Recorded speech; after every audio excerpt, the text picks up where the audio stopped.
How did a billionaire sex offender come to own a private island paradise? This is a question that has baffled many. Jeffrey Epstein, a billionaire with a dark past, bought Little St. James, a 75-acre private island in the U.S. Virgin Islands back in 1998.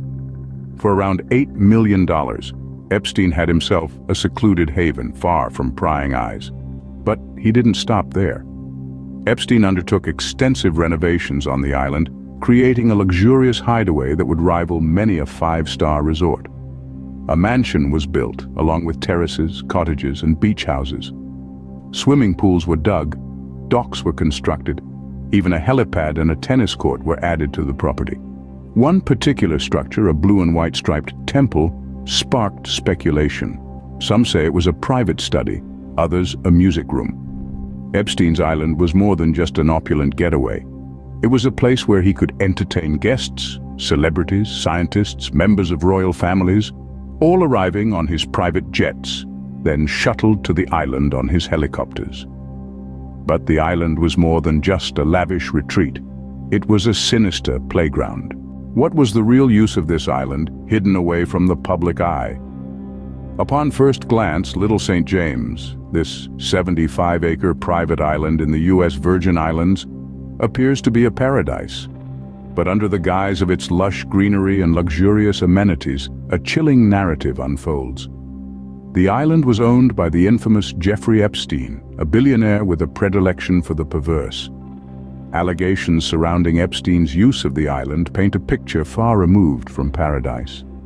It's said to have served as a hub for the trafficking of young women and underage girls, a chilling hideaway for the perpetration of sexual servitude, child abuse and sexual assault, a place where innocence was stolen and lives were irrevocably scarred.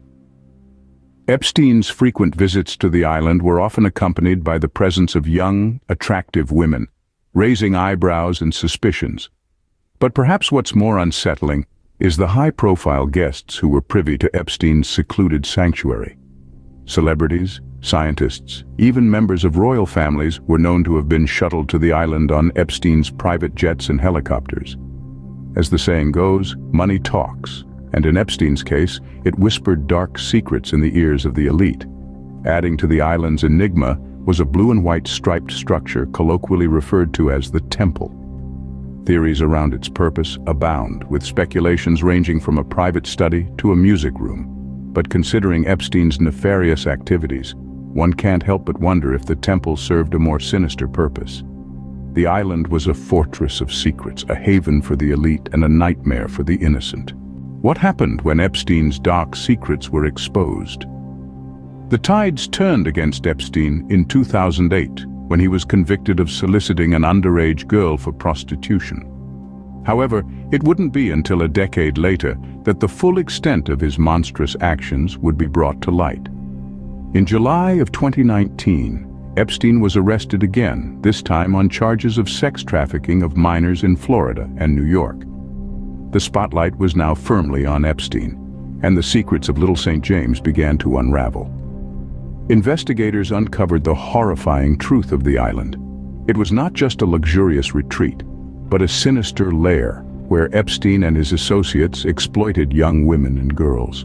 The public was repulsed, and the world watched in disbelief as the details of Epstein's heinous activities surfaced.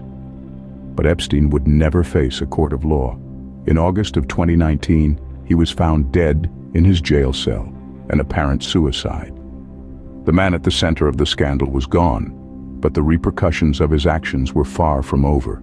The scandal sent shockwaves through the circles of the rich and powerful. High-profile associates who once rubbed shoulders with Epstein now faced public scrutiny and legal inquiries. The fallout was enormous, staining reputations and ending careers. Epstein's arrest and the subsequent investigation exposed a dark underbelly of power, privilege, and perversion that had been hidden from view. Yet, amidst the chaos and controversy, Little St. James remained. Sold in May of 2023 to a wealthy investor with plans to turn it into a luxury resort, the island stood as a chilling reminder of Epstein's crimes. The plush mansion, the terraces, the cottages, all once scenes of unspeakable horrors, now lay eerily silent.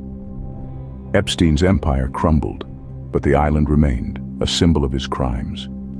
Can an island tainted by such darkness find a new start? In May of 2023, a glimmer of hope emerged for Little St. James. A wealthy investor purchased the island, planning to transform it into a luxury resort. A new beginning perhaps, but not without its share of challenges and controversies. As one can imagine, the island's past is a heavy burden to bear. It's like trying to paint a masterpiece on a canvas that's already been stained. The plan to transform Epstein's former hideaway into a luxury retreat has faced its fair share of criticism. Detractors argue that no amount of renovation can erase the horrors that took place there. Yet the new owner remains undeterred, believing that the island can shed its dark past and become a paradise once more. But this is not just about renovating buildings and landscaping gardens. It's about transforming a symbol of exploitation into a beacon of hope. The path to redemption is long and fraught with obstacles. It's a step towards the future, towards healing, but it's a journey that must acknowledge and learn from the past.